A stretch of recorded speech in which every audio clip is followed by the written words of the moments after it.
पहले जितने भी परीक्षाएं होती थी सबसे पहले हम लोग धरना प्रदर्शन इसलिए करते थे कि अगर कहीं पे पेपर लीक हो गया तो उसमें कई ऐसे प्रतियोगिता परीक्षाओं के छात्र जो अच्छी तैयारी करते थे उनके भविष्य से खिलवाड़ हो जाता था।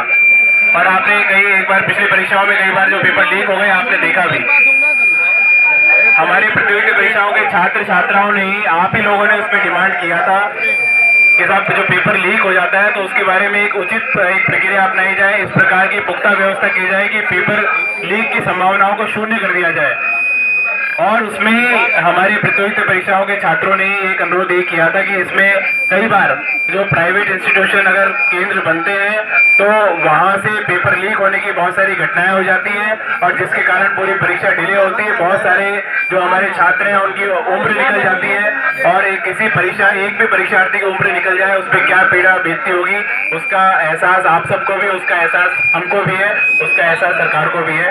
इसीलिए जो हमारे प्रतियोगिता परीक्षाओं की छात्र समितियां थी उनका ये डिमांड था कि जो जितने हमारे परीक्षा सेंटर है वो आपके राजकीय विद्यालय में, राजकीय महाविद्यालयों में या हमारे जो गवर्नमेंट के एडेड स्कूल या एडेड कॉलेज होते हैं उसमें किया जाए। तो इसीलिए जब अभी इस बार का जो आपका पीसीएस के एग्जाम हो रहा है 5.5 लाख छात्र उसमें है जो परीक्षाओं में जिन लोगों ने फॉर्म भरा है और आरओ में 10.5 लाख 36,000 के आसपास छात्र हैं जिन्होंने फॉर्म भरा है। नहीं मतलब तो पहले सुन लीजिए। अरे क्या सुना रहे यार। तो अभी जब जितने अपने उत्तर प्रदेश में 75 जिले हैं उसमें ये देखा गया कि कितने हमारे राजकीय महाविद्यालय कितने सरकारी और उसमें कितने इंटर कॉलेज है, कितने डिग्री कॉलेज है, कितनी सरकारी यूनिवर्सिटीज है, कितना आपके पॉलिटेक्निक के हैं। पहले मैं आपको प्रक्रिया बता दूं कि हो सकता है बहुत सारे लोगों को पता भी नहीं हो कि भाई अपनी क्या चीज हुई है, जानकारी है भी तो मैं बताऊंगा।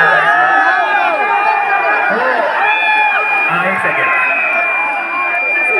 तो उसमें तो इसीलिए 5.5 लाख छात्र हैं और सेंटर इनको जो आवश्यकता थी वो 1758 केंद्रों की अगर एक दिन में परीक्षा कराई जाए तो। और चूंकि एक दिन में 1758 सरकारी हमारे पास विद्यालय महाविद्यालय पूरे यूपी में या जो आपके डिग्री कॉलेज या यूनिवर्सिटीज को मिला के उतने नहीं थे तो इसीलिए जितने हमारे पास अवेलेबल थे उसमें 5.5 लाख छात्रों की एक साथ परीक्षा करना मुश्किल था। इसलिए वो 2 दिन में परीक्षा कराने का निर्णय वो लिया गया ताकि कोई प्राइवेट कॉलेज को या प्राइवेट विद्यालय को परीक्षा केंद्र ना बनाया जाए और केवल सरकारी विद्यालय, सरकारी कॉलेज या हमारा जो एडेड कॉलेज है वही परीक्षा केंद्र रहे। इसके पीछे का पूरा औचित्य ये है। और ये पूर्व में जो परीक्षा हुई थी उसका पेपर लीक हो गया था, छात्रों ने ही ये मांग सरकार से की थी, इसीलिए वो प्रक्रिया अपनाई गई। दूसरा जो विषय है नॉर्मलाइजेशन का, चूंकि अगर 2 दिन में एग्जाम होगा तो उसमें पेपर अलग अलग होना ही होना है, इसलिए नॉर्मलाइजेशन की एक बात है। नॉर्मलाइजेशन के संदर्भ, हाँ एक मिनट,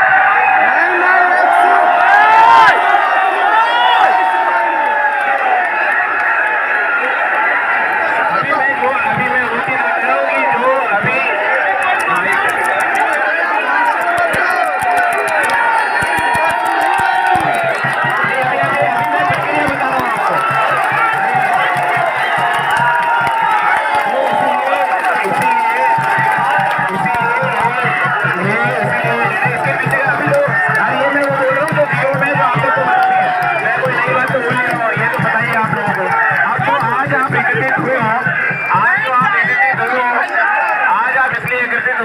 ताकि भाई ये परीक्षा जो है वो 2 दिन में ना करा के 1 दिन में कराई जाए।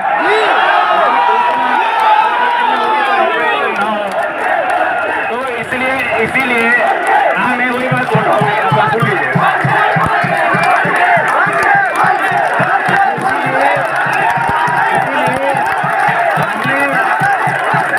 इसीलिए हम लोग आए हैं आपके साथ बात करने, इसलिए हम लोग आए हैं आपसे वार्ता करने के लिए, इसलिए हम लोग आए हैं आपसे वार्ता करने के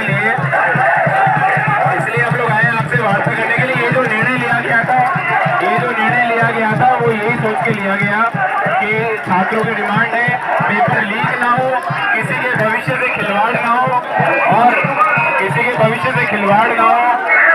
सुन लो, मैं पूरी बात अपनी बात कंप्लीट कर लूँ पहले।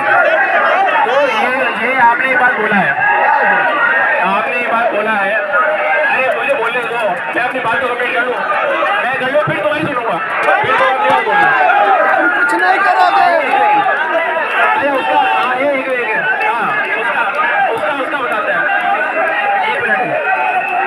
इसमें एक सेकंड, इसका जवाब एक मिनट, इसका जवाब अभी आपको सचिव साहब भी एक बार देंगे। चूंकि 5.5 लाख छात्र हैं तो 5.5 छात्र एक साथ नहीं हो पा रहा था, इसलिए उसको जब 2 दिन में करना पड़ा तो फिर बाकी जिलों में करने का औचित्य नहीं है। इसलिए जब संख्या डिवाइड करनी है तो इसलिए ऐसा ना हो कि भाई 4 लाख का एक दिन कर ले, 1 लाख का करें, बराबरी के लिए भी 2 दिन में कर दिया। डिटेल में एक मिनट, एक बार हम आपको इसकी प्रक्रिया के बारे में सचिव साहब जो है एक बार वो आपको बताएंगे, उसके बाद में आपकी क्या नहीं चाहिए। आपके बीच के लोग सुन लीजिए, एक दिन मैं कह रहा हूँ इसमें इसका एक मिनट नहीं, मैं नाराज तो होऊंगा नहीं, मैं वो नहीं कह रहा। एक सेकंड, जो आपने एक सवाल ही उठाया है कि साहब 75 जिले हैं साहब, एक महीने सुनो पहले कि 75 जिले हैं, 41 में क्यों हो रहा है, तो इसका एक बार जवाब आपको एक बार सचिव साहब दे देंगे। उसके बाद में आपकी जो बात है किसी एक व्यक्ति या 2 व्यक्ति आपके